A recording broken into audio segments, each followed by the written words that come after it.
Hey guys, what's up? This is Pantsar Dragon, and today we'll be doing the top 5 best mid laners for solo queue. Now, mid laners didn't really get changed that much this patch, except for Ahri, but that's kind of it. And also, explanations in this video will be a little bit rushed since I'm a bit occupied with exams right now. So just a little heads up for you guys, and with all that being said, let's get started. Go select.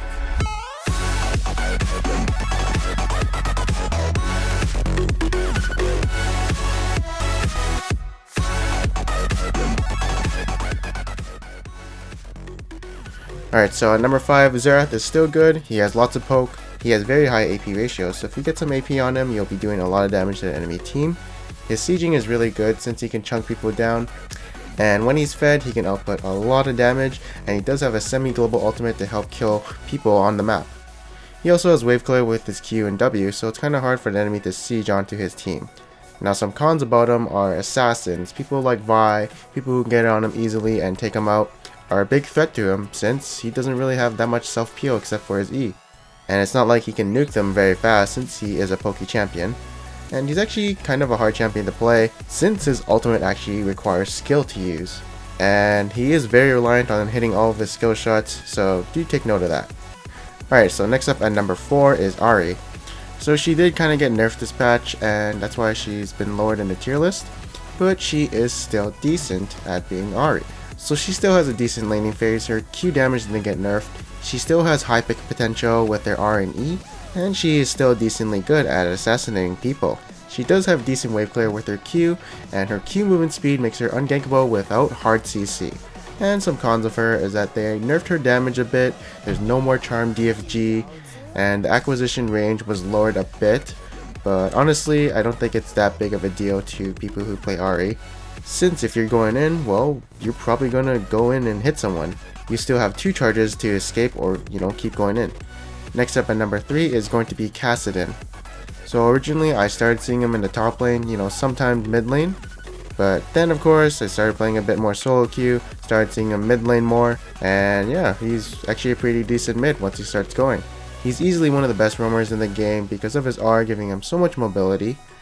And he's also very good against mages because 1, he has a magic damage shield, and 2, he has a lot of sustain with Catalyst and Flask. He does have very high AP ratios, so once he gets some AP, you can start noticing him doing some damage. He does have a decent mages since he can last hit a tower with his W now, and has built-in mana sustain too with his W of course too, so he can use Q to last hit under tower too.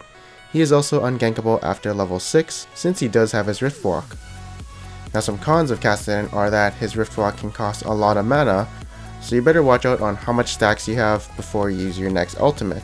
His base damages are really low, so if you do fall behind, you can't rely on your base damages to keep you in the game, and that makes him a more snowball reliant champion.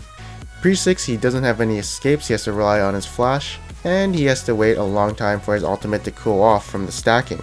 The key point here about Kassadin and why he's here is because of his ultimate and how mobile he can be around the map and how he can pick off enemies easily. At number 2 is going to be Talon. So Talon does have really good pick potential with his E, his R, his W, and a lot of his damage in his kit. He has pretty good wave clear with his Tiamat and W, and in teamfights he will do a lot of AoE damage with his W, R, and Tiamat. He can easily take down squishies with the amplified damage coming from his E, his Q, and all of the other skills.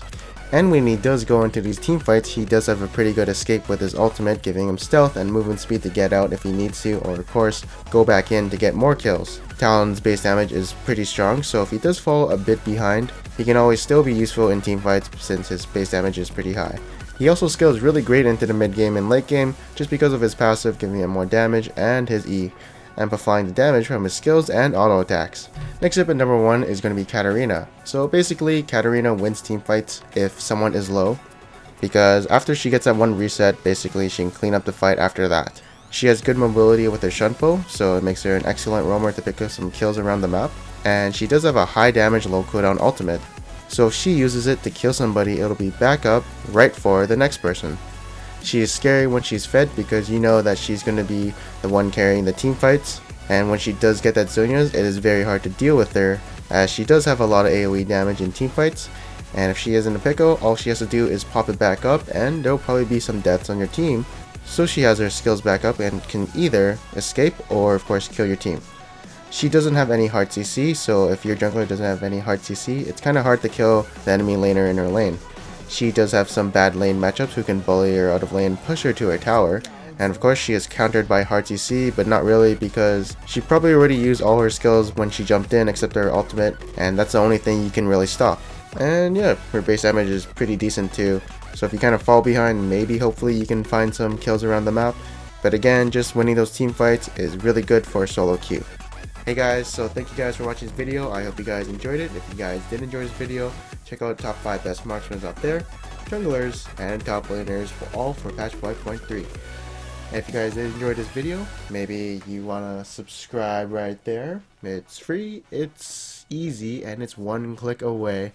So yeah, and I am Panther Dragon. Hopefully you guys enjoyed my insight, and I'll see you guys next time.